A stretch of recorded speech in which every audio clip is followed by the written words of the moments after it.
Right now, Pittsburgh's best sports show is about to begin. Call us or tweet us. We've got things to talk about on the Ireland Contracting Nightly Sports Call. Thank you very much, Ken. Good evening, everybody. Welcome to the Ireland Contracting Nightly Sports Call. I'm your host, Josh Taylor. In tonight for Bob Pompiani. He's on vacation. Got a lot to get to tonight. Of course, we've got to talk about the Pirates losing yet again on the road, this time in St. Louis. They lose 2 out of 3 in that series, 5 out of 6 since the All-Star break as things continue to sink for them. We're 8 days away from training camp for the Steelers, if you can believe that. So that's something that we can get into now as we start to build those expectations before the players report next week at St. Vincent, and quite a few other things we can get into. And to help me do that, joining me in studio from the Pittsburgh Post-Gazette, he's a columnist for the Post-Gazette, also has his own show on 93.7 The Fan. Paul Zeise is here. Hello. How are you doing? I'm doing good. Now I would assume that we're doing good. But maybe things aren't doing that good in leaving St. Louis, coming back here. Yeah. That's a good place to start. To me,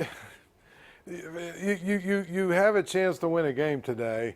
I think what frustrates me the most about this team is that they're so concerned about everything that's going to happen down the road that they don't live in the now. And, ultimately, Michael Felice made a bad pitch. But yes, why do you not have your absolute best lineup for this game with a day off tomorrow? It makes no sense to me. This thing where they need to have 48 hours off and all this other nonsense. And why aren't you using your best relievers in that situation? It just drives me crazy sometimes. They think they're smarter than they actually are or need to be. This is crunch time.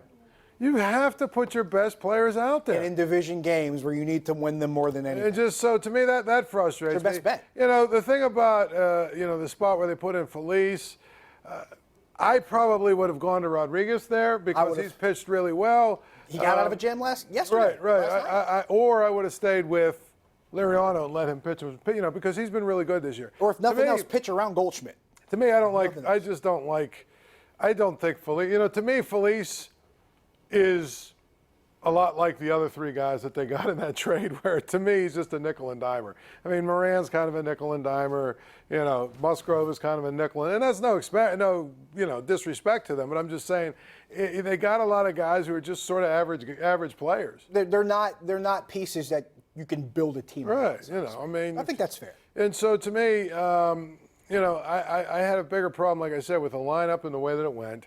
If you want to tell me you had to go to Felice because, now the only thing is, don't tell me Goldschmidt's 0 for 5 against Felice. That's why we went there. I'm sure you can find guys that are 0 for 5 against some of the worst pitchers that have ever pitched. And that doesn't mean a whole lot. And let's give a little bit of perspective to what we saw in that at bat. Michael Felice put one middle in on Goldschmidt, and he turned on it. He got the same kind of pitch from Zach Greinke on Sunday and hit it further. Yeah. From a way better pitcher in Zach Greinke. Right. So let's not kid ourselves. Well, and here's the other thing, too. I mean, I think if you really take a look at it, part of the problem they have is that Cal Crick stinks. Now, one guy who actually had a decent inning today. They put him out there today, and here's my thing. Here's my thing.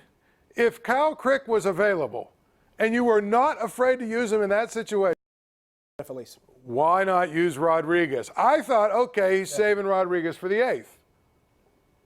I don't like it, but to me, I could almost go there.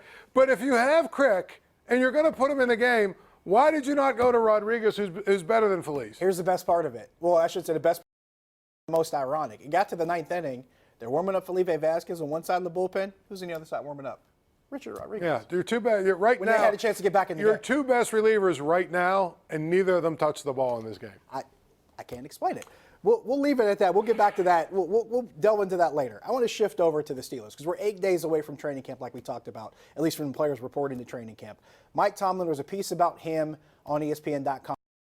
ESPN's Jeremy Fowler, and one of the things that they discussed in the video that was actually released on ESPN.com is he talked about how he felt like there wasn't a lack of calm with this group. Basically, it was coming around to, despite everything that was happening, he didn't feel like the team was affected by all of it. He said, look, these guys are professionals. They know what comes with the job in 2019. They know what they have to do. They understand it, as do I. It seems like there's a little bit of hindsight being applied to everything that happened last year. while at the same time maybe trying to bury that to move forward. Where do you sit with the claim by Mike Tomlin that there wasn't a lack of calm with this team last year? season? Yeah. I think he's, taking the politically correct road, but I think he's completely wrong. I think the reason, that's why they're 9-6-1. You could sit here and say, well, they missed a field goal here, they did this, they did that. All of that adds up to me to a team that probably wasn't paying attention to the details enough, and maybe the difference between winning one game more or one game less.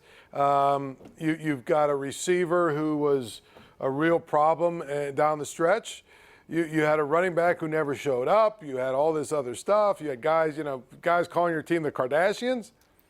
On your team, guys on your team. I'm just saying, to me, it doesn't add up. I would have to agree with that. We got to take a break. When we come back, we're taking your phone calls, 412-575-2600 on the Bordas and Bordas hotline. Plus, we have an update from the Xfinity Sports Desk, all coming to you. Stick around. The Ireland Contracting Nightly Sports Call is brought to you by Ireland Contracting, celebrating 25 years as Pittsburgh's #1 home exterior expert in roofing, siding, windows, and gutters, where honesty and integrity still matter.